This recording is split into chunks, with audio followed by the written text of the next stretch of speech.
एक 60 साल की उम्र का आदमी शराब में धुत लड़खड़ाते हुए कदमों के साथ अपनी बड़ी सी हवेली के अंदर कदम रखता है और जोर जोर से आवाज लगाता है, राधा रानी कहाँ गई, जल्दी आजा, आकर देख तेरे द्वार पर कौन आया है।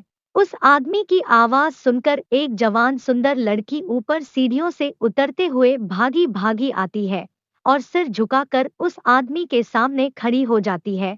वह आदमी उस इलाके का जमींदार होता है और उसने कुछ ही दिनों पहले राधा से शादी की है। राधा की और जमींदार की उम्र में काफी अंतर है, लेकिन फिर भी राधा की गरीबी ने उसे जमींदार की पत्नी बनने पर मजबूर कर दिया।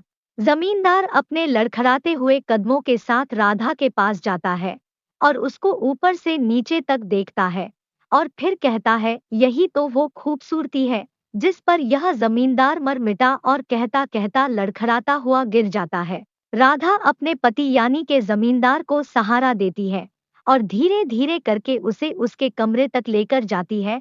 जमींदार शराब के नशे में ही बोलता जाता है, राधा रानी तुम यह मत समझना कि मैं बुढ़ा हो गया, मैं तो अभी 100 जवानों से भी ज्यादा जवान, तुम फिक्र मत करो, मैं तुम्हें किसी भी चीज की कमी नहीं होने दूंगा।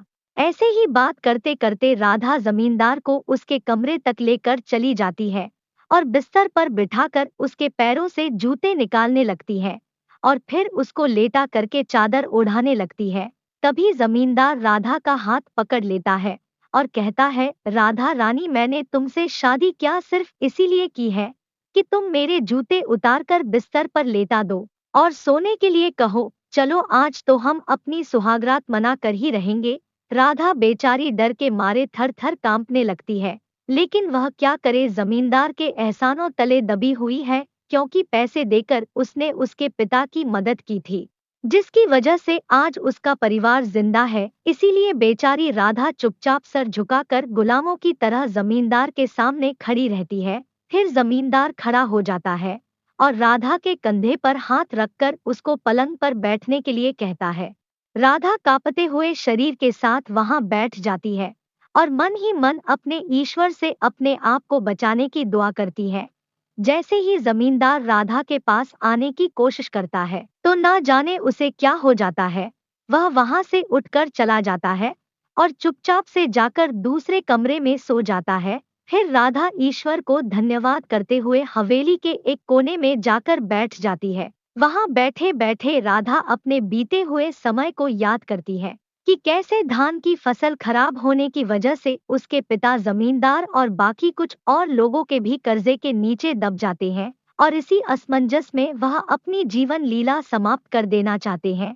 लेकिन ऐसा होने से पहले जमींदार राधा के पिता के पास आता है और कहता है कि मैं तुम्हारे ऊपर जितना भी कर्जा है सब कुछ माफ कर दूंगा और बाकी सब लोगों का कर्जा भी मैं ही उतार दूंगा, बस तुम्हें मेरा एक काम करना होगा। जमींदार की बातें सुनकर राधा के पिता अपने खुशी के आंसू पूछते हुए कहते हैं, बताइए मालिक मुझे क्या काम करना होगा, अगर आप कहें तो मैं अपनी चमड़ी के जूते बनवा कर आपके पैरों में पहना दूं। तभी जमींदार हंसता है और कहता है, तेरी चमड़ी तो वैसे भी इतनी काली हो चुकी है, इसके तो जूते भी बहुत ही गंदे बनेंगे, मैं तेरी चमड़ी लेकर क्या करूंगा, मुझे तो तेरी इस बेटी से शादी करनी है।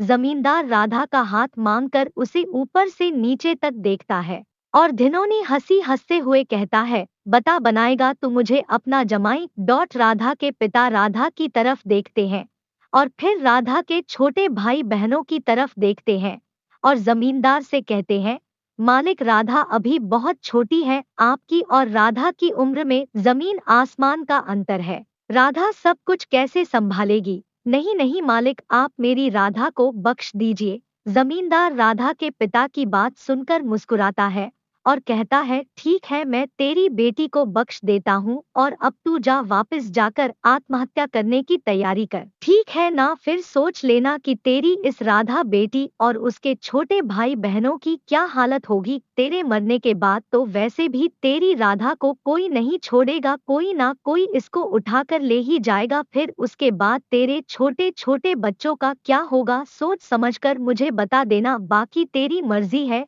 जमींदार राधा के पिता को समझाकर वहां से जाने लगता है। तभी राधा पीछे से जमींदार को रोकती है और कहती है, मालिक मेरे बाबू मुझसे बहुत प्यार करते हैं, इसीलिए वह मुझे किसी भी दुख में नहीं देख सकते, लेकिन मैं भी अपने परिवार, अपने बापू और अपने छोटे भाई बहनों से उतना ही प्यार करती हूँ, इसीलिए मैं भी अपने बापू को मरता हुआ नहीं देख सकती और अपने छोटे भाई बहनों को अनाथ होता हुआ, इसीलिए मैं आपसे शादी करने के लिए तैयार हूँ। जमींदार राधा के मुंह से शादी की बात सुनकर बेहद खुश हो जाता है और राधा के पिता अपने माथे पर हाथ रखकर फूट फूट कर रोने लगते हैं। अगले ही दिन राधा के घर पर जमींदार ढेर सारे पैसे, जेवर, कपड़े सब कुछ भिजवा देता है, जिससे राधा के पिता अपना सारा कर्जा उतार देते हैं और शादी की तैयारियां करते हैं। राधा ने अपने परिवार के लिए अपने जीवन की बलि दे दी, क्योंकि अगर उसके परिवार को कुछ हो जाता तो वैसे भी वो जिंदा नहीं रहेगी और जिंदा रहकर करेगी भी क्या। इसीलिए अगर उसके बलिदान देने से उसका परिवार सुखी रहता है तो इसमें क्या हर्ज है। राधा की शादी जमींदार से हो जाती है और वह जमींदार की बड़ी से हवेली में उसके साथ चली जाती है। राधा अपने अतीत में इतनी ज्यादा डूबी हुई होती है कि उसे याद करते करते कब नींद आ जाती है उसे पता ही नहीं चलता। दोस्तों, राधा की जिंदगी में आगे क्या होगा? क्या वह कभी जमींदार के चंगुल से बाहर निकल पाएगी या फिर जमींदार उसकी और भी बुरी दुर्दशा बनाने वाला है? जानने के लिए आप जरूर देखेगा और हमारी ऐसी कहानी सुनने के लिए हमारे चैनल को लाइक एंड सब्सक्राइब जरूर कीजिएगा। धन्यवाद।